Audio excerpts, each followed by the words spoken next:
I'm very excited that we can invite now Joanna Demkow-Bartlomé for the second time, who gave a great lecture last year, and for the second time can talk about entrepreneurship in architecture, engineering, and construction.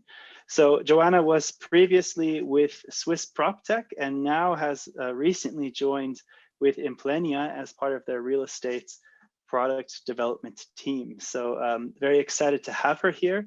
And Joanna, with that, I want to give you the most amount of time, so the floor is yours. Thank you so much. Daniel, also thank you for inviting me. It was a real fun last year, and I was, I must say, blown away with the results of those two sessions which we had, and I was blown away by the work of the students. So I welcome you all, and I hope you're gonna enjoy it, and please feel free also to ask me questions. I will start my watch that I don't overrun the time. So today I would like to share with you few tips of how to set up or how to develop ideas and set up business also in our industry. Maybe just a technical question. How can I think I got the answer. I would like to just get rid of the. So today I would like to speak about two things, and we have two parts of this presentation. On the first part, I would like to paint the picture of how the ecosystem of startups, entrepreneurship looks like in general, globally, but as well as how it looks like in Switzerland. And then we will move into building businesses. Just take that here. So just shortly about myself, and also please feel free to scan the barcode and connect with me on LinkedIn.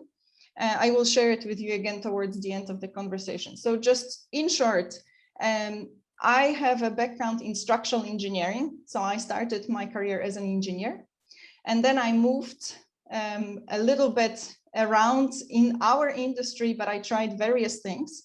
I've worked on many projects in various countries, which was absolutely great experience. I think I've worked with teams from 11 countries, which is very important, I must say, because somehow it makes and prepares one for dealing with different cultures, seeing things differently, appreciating different views and different cultures. And as Daniel has already said, I joined Swiss PropTech some years ago. I was part of building the largest ecosystems of startups here in Switzerland.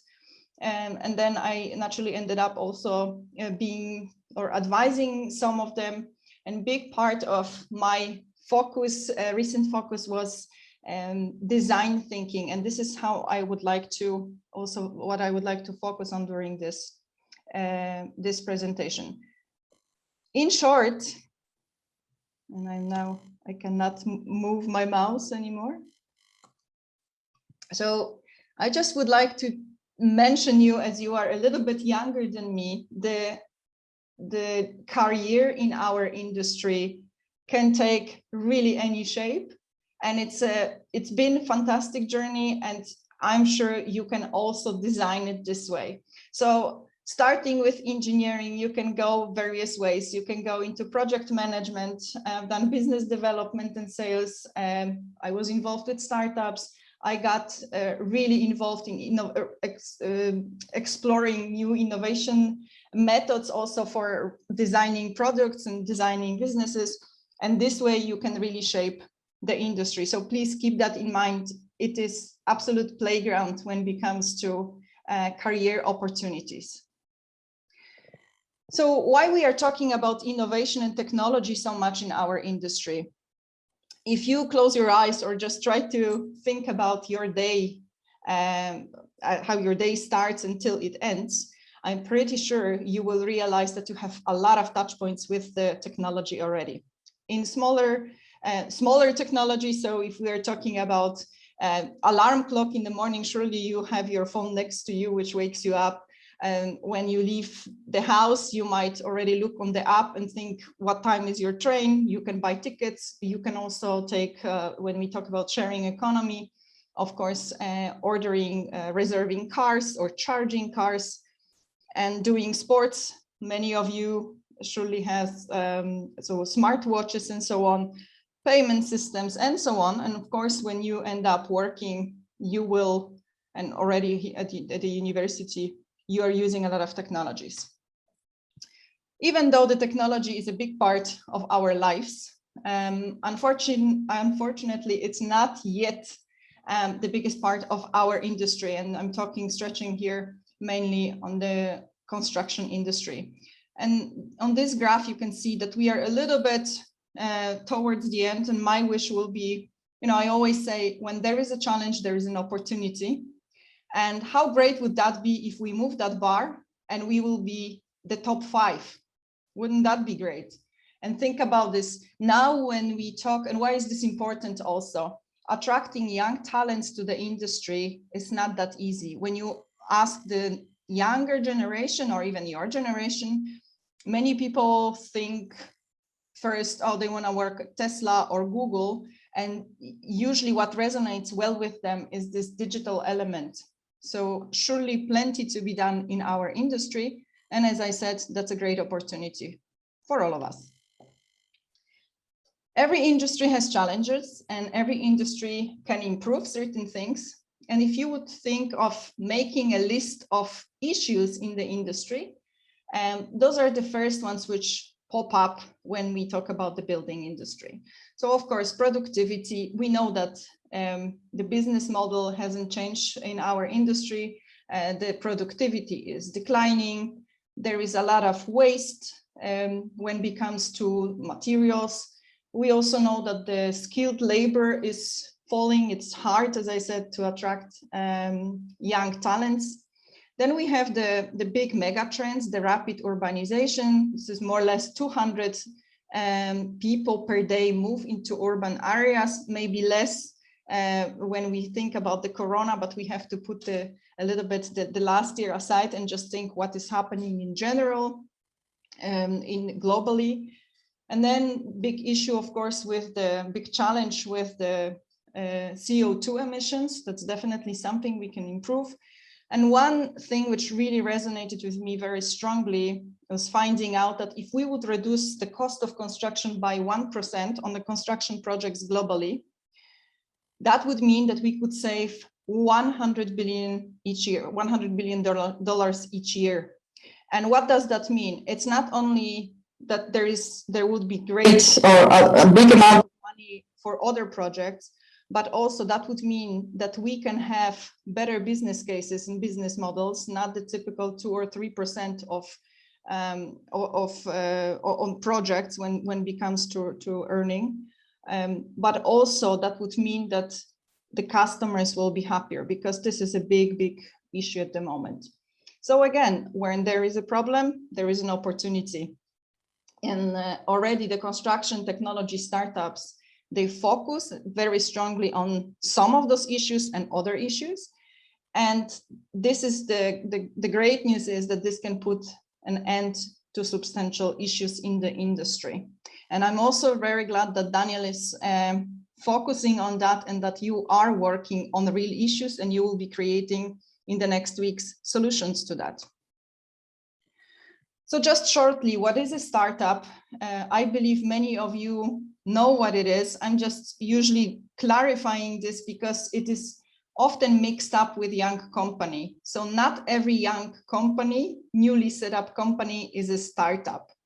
Startup has few descriptions, and one of them is it needs to be scalable to be a startup. And this scalability very often is achieved by the technology. Startups are usually 3 to 7 years old. It can be different description you find on the internet. After 7 years, we always say that they are already in a scale-up phase. It can start even earlier than that, but when it passes the 7 years, then it's already treated as a young company.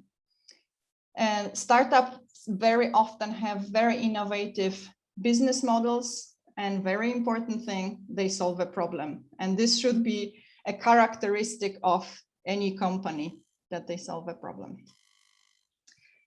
What is a PropTech?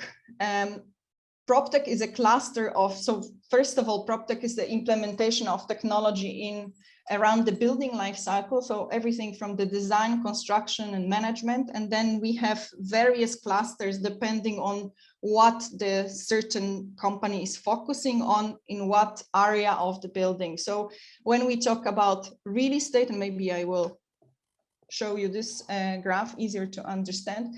So all the solutions which are focused from the investment through development, planning, and construction. So before the building is constructed, those are the ConTech startups. And everything which happens, so all the issues they tackle after the building is standing, so everything which is transactional, maintenance related, management related, those are the ReTech companies. And in general, they are called PropTech. And a few numbers, how does this look like in Switzerland and globally? So we believe in Switzerland there is around 200 to sometimes they say 250 startups, but it's very difficult to count because some of them are smaller companies which are independent, but sometimes they're also in-house, so intrapreneurial teams, which might not be so visible. But more or less, there are 200 startups in the real estate and construction space. In Europe, that's around 10 times more, so or almost 3,000. And globally, that's again, this number is not very fixed. It's 8,000. Sometimes we find information there is around 9,000. Why is this important to know, and what does that mean? That means that there is around 9,000 companies globally who are addressing current issues of the industry and can scale the solution very fast. That also means that many companies are trying to solve issues. So if you have any, or you are looking for any solutions, you might want to first check if others are not doing it already. How do we look on the map of innovation in terms of this PropTech scene? Is the DACH region, because we have also smaller countries like Switzerland or Austria, we cluster them in one. So we are placed very good. So we are on the second place in Europe. So keep on doing that. That's definitely a great thing. Very quickly about the solutions for PropTechs and where they are, those companies, because so Swiss PropTech was monitoring the market for 3 years already, with Credit Suisse together, which has access to all of those companies to understand where is what's the stage of the startups in terms of the advancement, how advanced are they with their business life cycle. As you can see, majority of them are in a scaling stage. So they are not the youngest companies just walking around and asking if the ideas have fit. They already have paying customers.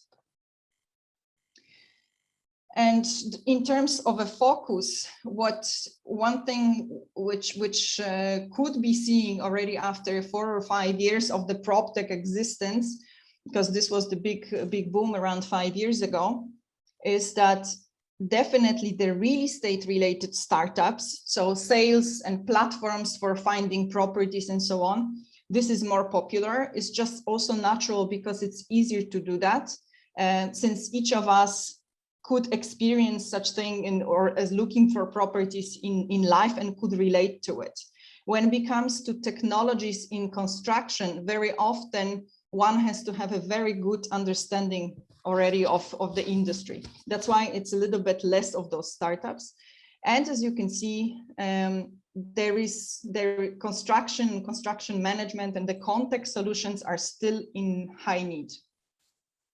So again, there is a great potential for that. Everything in red, you can see this is where there is a lack of solutions. So design, planning, development, construction management, financing, and so on.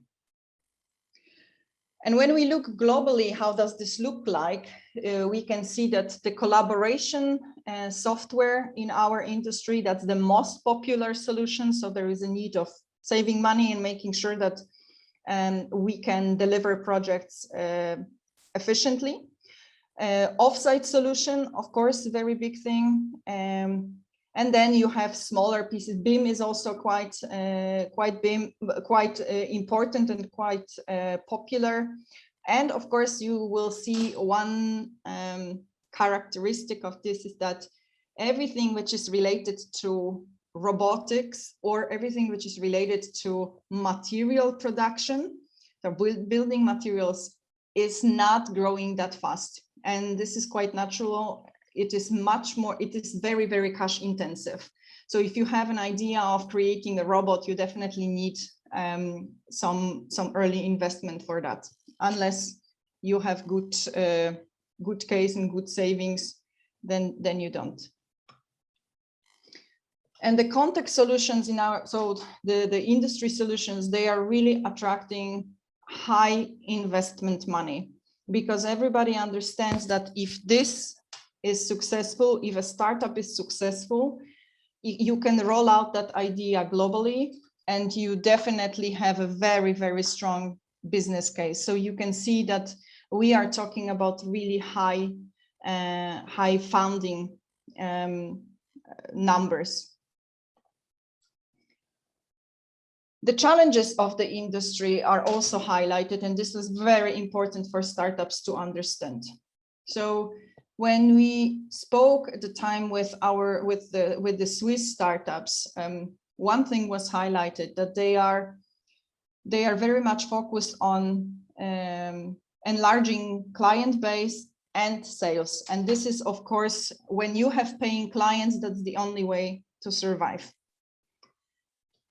On the other hand, we've also seen that there is a challenge with this, and this is from the customer perspective. So the customers say, well, the value added of what the startups are proposing or providing is unclear to us.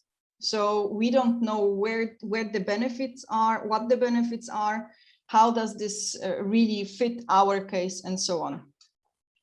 So there was, simply speaking, very limited understanding of user needs. And this is a typical thing for startups. The young founders often fall in love with the technology without really thinking if this is going to solve the issue for the customer. And I can tell you the customers don't care that much about technology. They really care about the outcome and the value provided. So there is just one solution to that. You need to solve a meaningful problem for other people. And there are companies in our industries who really got this right. And we all heard about Ketera, but there are also other ones. I encourage you to also check this online and see exactly what they do and how they do it, also how they communicate, usually very, very clearly. And you've heard probably already about unicorn. What is the startup unicorn? Those are the startup companies which are valued at around 1 billion. And we know that they are, at the moment, those three brands really pop up into our mind when we talk about PropTech companies globally. WeWork, Airbnb, and Ketera. And of course, the Corona situation has probably shifted things a little bit, but still, I must say what they've done right. They were one of the first companies in the industry, if not only, which were able to create a brand in our industry. And now think about real estate and so on. It's really hard to think that or there is no really brand which pops to our mind, right? If we think about buildings. So those startups really have done this great, that they put their brands into the real estate map. So what is this all about, this understanding customers? How do we understand their needs? So just a short story and facts. So most startups actually fail. And usually they fail because there was no understanding of the customer need. So basically nobody was buying the solution, and different numbers or different websites will tell you different numbers, but it's either 1 of 10 succeeds, or sometimes you can find information that 3 of 10 succeed, but very little amount. So how could we improve that number, and is it possible to improve that number? And the answer is yes, it is. So this is the little story. The founder gets an idea, builds the solution, tries to sell it, nobody buys the solution, the founder runs out of money, and that's the end of the startup. And this doesn't have to be this way. And those are the few tricks how this could be improved. First of all, there is no facts inside of the building. What does this mean is you really need to leave the building and go out to the world, speak to the potential customers, present your idea, gather insights, and early on validate it. And what is very often done, sometimes teams spend a year or even more on creating this perfect solution because they believe in the technology. And they are afraid to speak to the customer because they are afraid to hear that this idea might not resonate. And I'm sure you've heard such stories also. No business was built on nice to have features. And again, there is nice to be carried away with different gadgets and different features of our products and our solutions. But in reality, only what addresses customers' needs will be bought. And this is the truth very, very much when we talk about those solutions for the product management and so on, or project management. So various features and too many of them and so on. And the third truth is no plan survives its first contact with the market. And that's something you should keep in mind and don't be afraid of that. So you never create the best solution or perfect solution at the very first trial. You just have to know that the customers will have their insights, have their inputs, and you just need to listen to that. So what is the designing of better business? What's the formula? There is no golden formula, but there are some steps which you can follow. So it is all about shaping and reshaping the business model. And please remember that this is never-ending story. Creating a business is not one-off exercise. This needs to be repeated, and it needs to be done rather often until you really feel like this has the best potential. And this is another fact which is really important. Since year 2000, so about 20 years ago, only 52% of companies in Fortune 500 disappeared.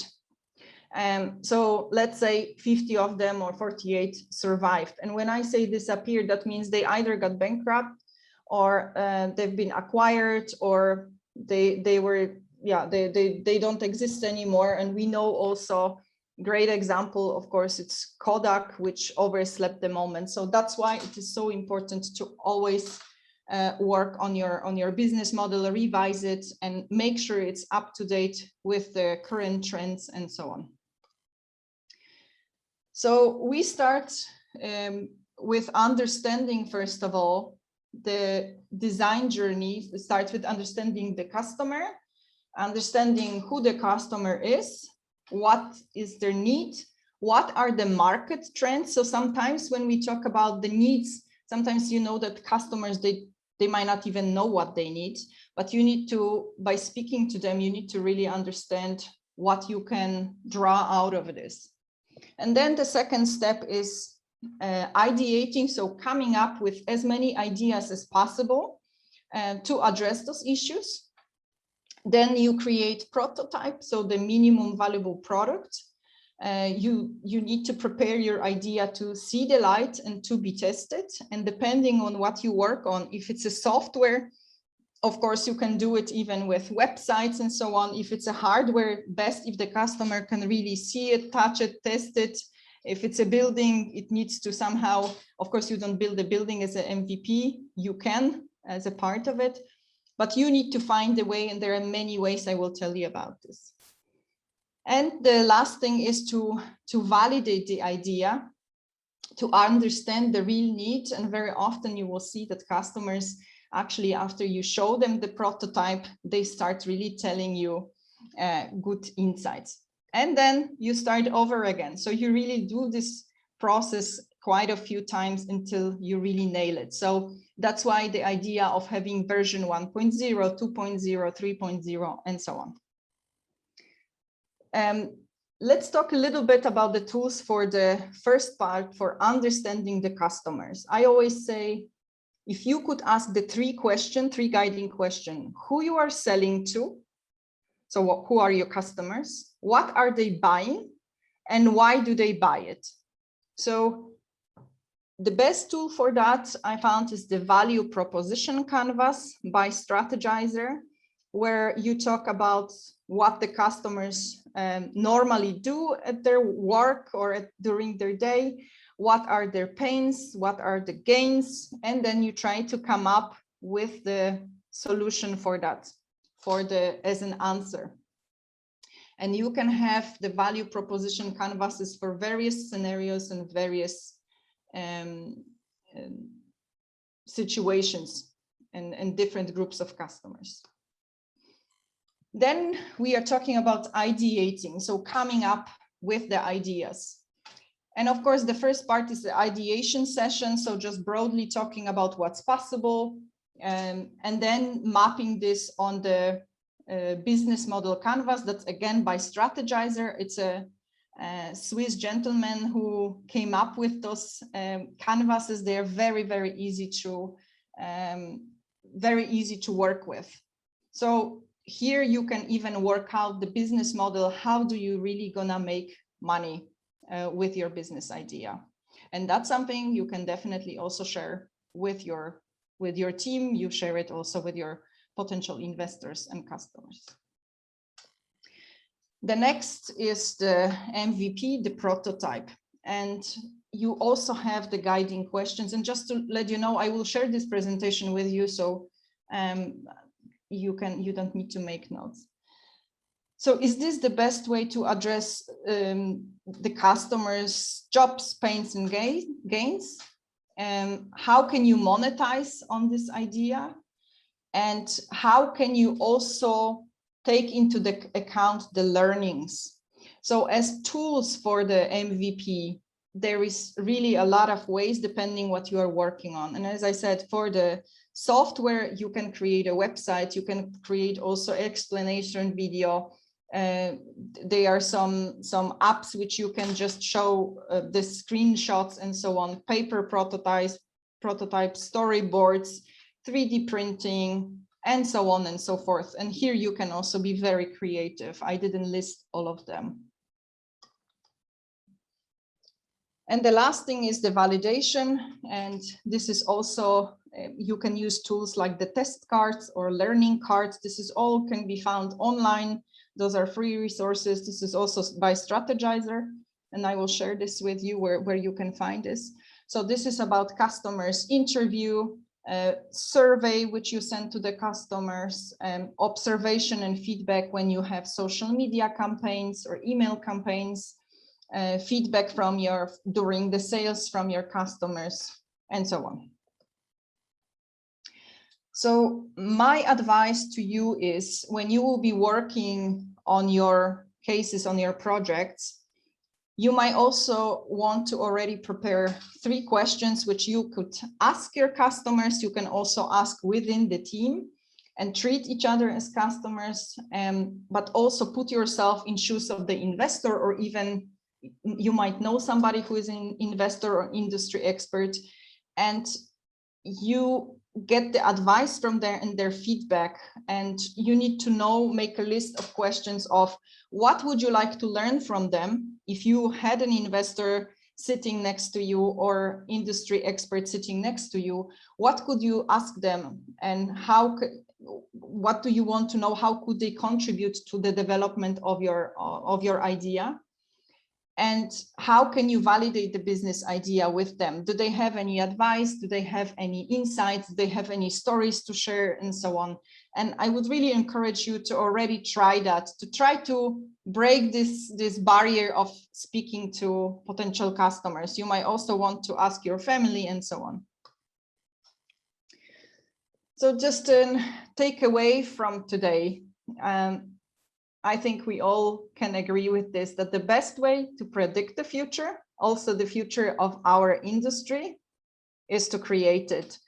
And I'm really happy that you are actually working on real cases. And I really hope that some of your ideas will end up in the real world and solving real issues. So in terms of the resources, and there are a few books I would like to recommend to you as you are embarking on the entrepreneurship journey. Definitely the Value Proposition Design by Strategizer, or Testing Business Ideas. So Strategizer has many books. You can start with those two, or also Business Model Canvas as a third one. But before you spend any money on books, you might want to also try to use the free version, the free download on Strategizer website. They also have explanation videos on how to use it.